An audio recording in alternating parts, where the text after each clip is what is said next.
So if you remember at the British Grand Prix in 2023, we saw a lot of filming going on for a new movie starring Brad Pitt where he features as a Formula One driver. And there was a lot of buzz around it at the time, it was all quite exciting, but it's all kind of gone a bit quiet and we haven't really heard that much about it since. So with that, what better time to ask the question, what's the deal with Brad Pitt's new Formula One movie? So straight away, this movie's been in the works since 2021 and it still remains untitled. Now the movie's scheduled for release in 2025, which has been delayed due to the whole writer strike thing. It was apparently named Apex for a little while and that name was then canned shortly after. Reasons are unclear, but if it is true, the name has all the hallmarks of a decision that was made late on a Friday afternoon. It's a bit rubbish. But naming aside though, creating an F1 movie nowadays seems like a hell of a task because there's so many people that you have to please. All the F1 fans, all the people call themselves experts, the part-time fans, people who just like drive to survive, and people who have no idea about Formula One at all.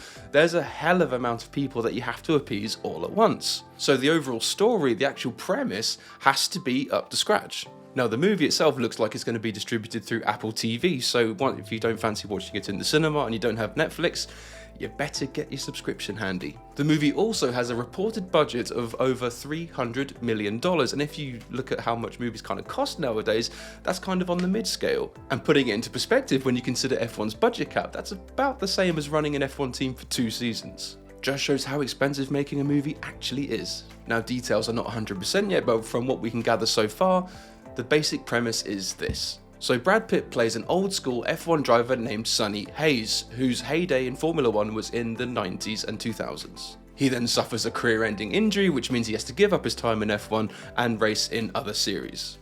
I think you can kind of tell where this is going now. It doesn't say exactly where, but because it's American, I'm going to hazard a guess and say it's either NASCAR or IndyCar racing, but you never know, it could be tractor pulling, we don't know. And anyway, he does this then for some years up until the present day. So let the whole thing kind of sit for a minute. Okay, meanwhile in current F1, Brad Pitt's character is forced to come out of retirement and act as a sort of prodigy and teammate to a young driver called Joshua Pierce at a team called APXGP, which this whole movie is kind of based around. Why exactly he's coming out of retirement is unclear, but it's probably because the boss of APXGP, played by Javier Bardem, is an old teammate, and a colleague, and a friend. And anyway, he has a seat vacant, presumably because his current driver is injured, and he needs someone to come and partner his current rookie driver who's a typical Hollywood loose cannon, who would be a champion if he didn't have that ego and bad attitude about him. And therefore he needs an old head like Sonny Hayes, Brad Pitt's character, kind of take him under his wing and show him the ways. And also it's worth mentioning that Lewis Hamilton apparently also plays himself and has served as some sort of authenticity consultant on the movie so far, where it's his role to call BS on things that don't seem genuine. So given what we've heard about the premise so far, I would say he's probably got his hands full there a little bit. A driver returning from the 90s should have been a red flag, but we'll just let that slide for now. So the general vibe I'm getting from this movie so far is a kind of Rocky meets Cars meets Top Gun Maverick kind of thing. And that on the face of it should be a good thing. It has all the ingredients to be a pretty interesting movie,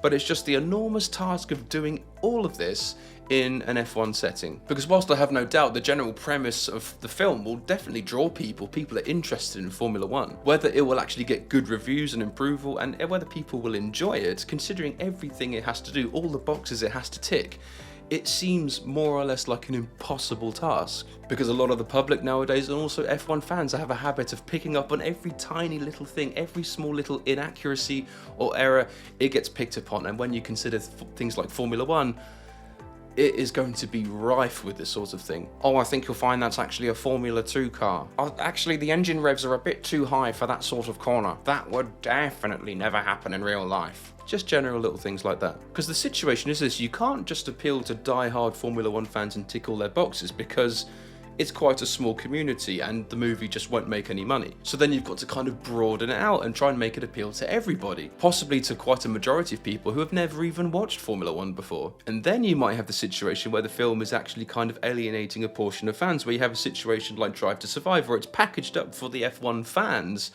but the content is really just for the general public. Now, the movie is directed and written by Joseph Kosinski and Aaron Kruger, who both worked together on Top Gun Maverick, so that sounds sort of promising, but overall, we'll just have to wait and see. But I guess from that combination, we're going to be seeing lots of action, lots of real life shots with some fair amount of CGI thrown into it as well. But not too much. Let's just hope it's not a CGI nightmare that Hollywood seem to be throwing out a lot of these days. But from the general reports and the shots that we saw at Silverstone last year, it all looks pretty genuine so far, I think. So yeah, they were using F2 cars dressed up as Formula 1 cars, but if you're happy just to let that slide, it should all be fine. And also their overalls and the cars as well that they're using feature actual businesses like Mercedes AMG, Expensify, Geico, Tommy Hilfiger. So if you're kind of commercially eyed as well, it ticks all those boxes. But the biggest question of all here is, will the movie actually be any good? And that's quite a difficult one, because how do you define what is good in movies nowadays? Because anything to do with new movies now, good is defined by how much merch it sells and how much money it brings in, rather than what's actually happening on the screen. F1 or even motorsport on the whole is very difficult to showcase as a big budget movie, and I do wonder, by setting it in a modern F1 world, could this perhaps cause setbacks and actually cause the movie to kind of age faster and have a shorter shelf life? We've seen lots of shots of Brad Pitt lining up with other drivers on the grid, and plenty of him walking along with Lewis Hamilton in Mercedes overalls, Carlos Sainz in Ferrari overalls, so do you see what I'm getting at? By the time the movie comes out, it could already be out of date, unless it's set in 2023 or 2024. Now, in contrast to other F1 movies like Rush, I thought this was great because it was set in a certain period, which was the mid-1970s, and only if you are a CGI expert, there isn't that much that gives away the fact that the movie is over 10 years old now. And then going all the way back to the 1960s, you have Grand Prix, which has some stunning on-track sequences, and honestly, find it on YouTube, turn the volume up and enjoy.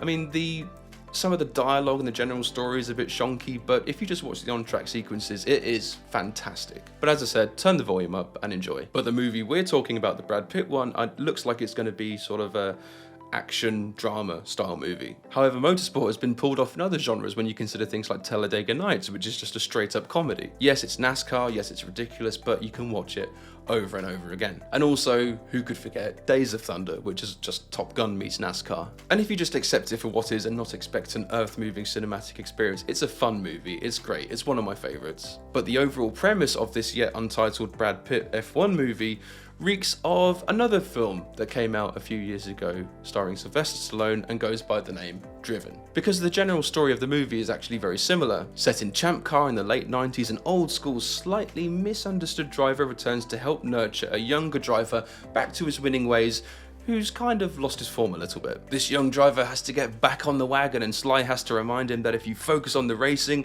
you could have so much more in life, and blah blah blah. And by the way, this movie Driven was originally supposed to be based in Formula 1. Stallone was spending a lot of time around F1 garages in the late 90s, soaking everything up, doing research, all that sort of stuff. But in the end, the F1 tie-up didn't go ahead, as Bernie Ecclestone wouldn't approve using the F1 name, as he felt it would damage the integrity and brand of the sport. And you know what, in hindsight, a good move, and fair play Bernie. But you know what, even going back further, when you see some images of Stallone in that early 90s Ferrari, you just think, what might have been? And then fast forward 30 years and Liberty Media are happy to trot out the F1 name anywhere and sell to anyone who seems to have cash. They have more of the mentality of get your wallet out, show me the money. As we've seen with things like Drive to Survive, which are very well put together, very well edited, but seem to kind of take away some of that mystique that F1 used to kind of have before, which otherwise, in my opinion, made it quite appealing. So anyway, back to the big question I was going to ask but didn't actually answer. Will the movie actually be any good, and will it be a success? Well, if I had to put my money on it, in my opinion, I would have to say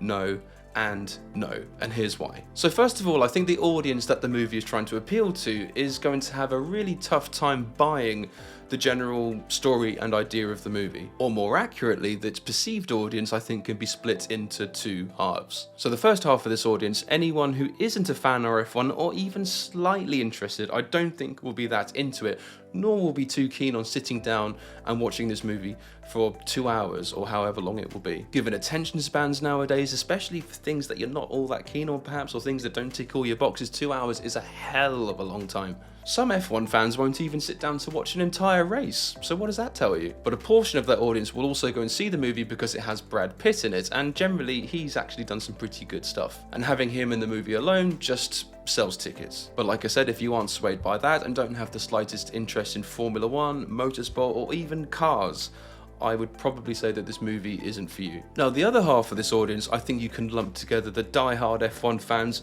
the sort of on and off ones, and also the ones that just watch Drive to Survive on Netflix. I just sense that the basic premise of having a driver returning from the 1990s or early 2000s is going to be enough to turn people off. I don't think people are going to be able to suspend disbelief to take on something like that. So I mean, the 90s or even the 2000s is a hell of a long time ago, and the general concept of a driver from back then returning to compete in modern day F1 is an incredibly tough sell. To put it into more tangible terms, it's kind of like a driver like Jacques Villeneuve returning to compete in Formula 1 in 2024. He won in the 1990s, was around in the 2000s, and that kind of seems to be the route that this movie's going down with Brad Pitt. And that alone, I think, is enough to make a lot of people just go, what are you talking about? But as I said, supposedly Lewis Hamilton is keeping his eye on things, making sure it's all genuine, and he's apparently signed off on this, so we'll just have to wait and see. Now, I know I might be coming across as critical and a bit of a negative Nigel, but to be honest, I hope I'm wrong. I'm actually really keen on seeing Formula 1 on the big screen, and I hope it's a decent movie. The fact at this stage is not another superhero movie being shoved down our throats is a positive, so anything to do with F1 in the cinema, I'm more than happy to give a shot. You know, I'll try and support anything that Formula 1 does within reason, but I think the key to enjoying this movie is don't go into it with your F1 nerd hat on and try and accept that it's going to be a bit of a fun, ridiculous kind of romp. See it as light-hearted and don't go into it trying to pick out inaccuracies and problems. Go and see it with a bit of open-mindedness, don't expect a massive cinematic experience, see it as a bit of fun and just try to kind of let the movie happen. Anyway, let me know what you think in the comments. Do you think it's going to be any good? Do you think it's going to be a flop? Let me know what you think. I'm Paul, thanks for watching, and I'll see you again soon. Cheers.